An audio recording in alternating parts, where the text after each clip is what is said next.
خب اینجا سوال دادند که نماز تهجد بعد از سوره فاتحه یک بار آیت الکرسی و 11 بار اخلاص میخونند و چندین سال باز همین کارا میکنند. آیا خطا میکنم یا درست؟ 11 بار اخلاص از کجا یافتید؟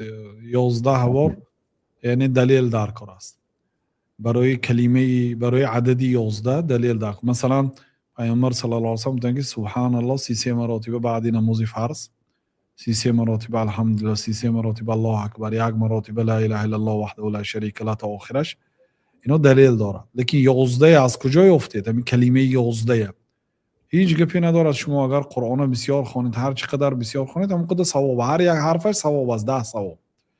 اگر سوره اخلاص خطا میخوانده باشید، لم یم یلید و یم یولد، همون بعضی موسفیدا میخوانند قل هو الله احد گفته میخواندن، این یگان گرم ثواب ندارد، گناه دارد. یه روز در معرکه دیر رفتم، در پایان شدم، از در آمد شدم، وقتی قرائت قرآن بود دیر آمدم، خیلی گفتم صاحب معرکه خفه نشود، دیر باشدم روم. در این پایان شدیم، از در آمدن زمان در آمدم و نشستم، قرائت قرآن بود. یا موسفید نه اعوذ بالله من الشیطان الرجیم گفته بود.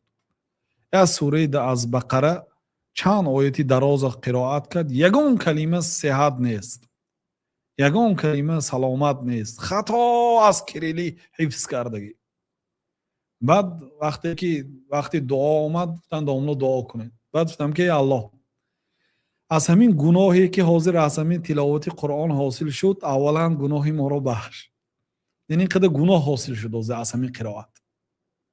آدم ها چی میگن؟ ثواب و ثمره همین تلاوت قرآن را از آدم تا خاتم یعنی محمد و از خاتم تا این دم، یعنی از زمان آدم علیه السلام قرائتی پر از خطای ثواب ندارد.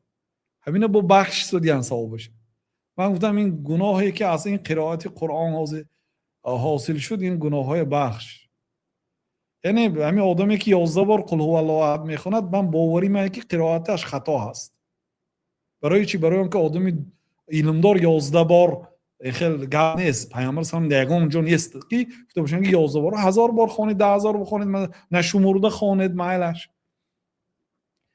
این آدم غالبا قرآن نمیتوند خونده. برای چی؟ آدمی که قرآن خونده نمیده به همین سوره اخلاص 1000 بار خونه و 70 بار خونه و 44 بار خونه، خیلی گپای از کجا یافتی؟ آخه اخلاص خوندید، بعدی وی فلق خوندید، بعدی وی ناس خوندید، بعدی وی بقره خوندید، بعدی بقره آل عمران خوندید، همش خوندید. برای چی اخلاص 11 بار میخونید؟ یعنی ما هیچگاه پیش راهی عبادت نمیگیریم، پیش راهی خیر نمیگیریم، لیکن عبادت باید با دستور شریعت باشد. ختم کردن قرآن، قرائت قرآن بسیار ثواب عظیم دارد، خاصتا با تجوید.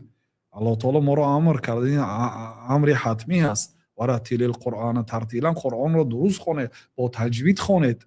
همون وقتی که برای مثلا یک آدم میاد که من هر سحر 1000 بار آیت الکرسی میخونم، خیلی کنی خونید چه حاجی بابا؟ خوان پر از خطا. گفتم که حاجی بابا همین برای 1000 بار خواندن آیت الکرسی چقدر وقت صرف میکنید؟ فلان ساعت، همون فلان ساعت یا طالب علم کرا کنید، بی پول می روید به نظرش، یا بیارید و همین آیت الکرسیتون رو درست کنید. یا من در زمان ما آیت الکرسی مونید، همین اینستاگرام اگر مونید، اگر عجایبش خودش تکرار خونده هم میگیرد. اگر فقط آیت الکرسی ثبت کرده مونده باشد، همین بی یگان تکرار همین میمونید، خودش خونده میگیرد، گوش کرده میگیرید.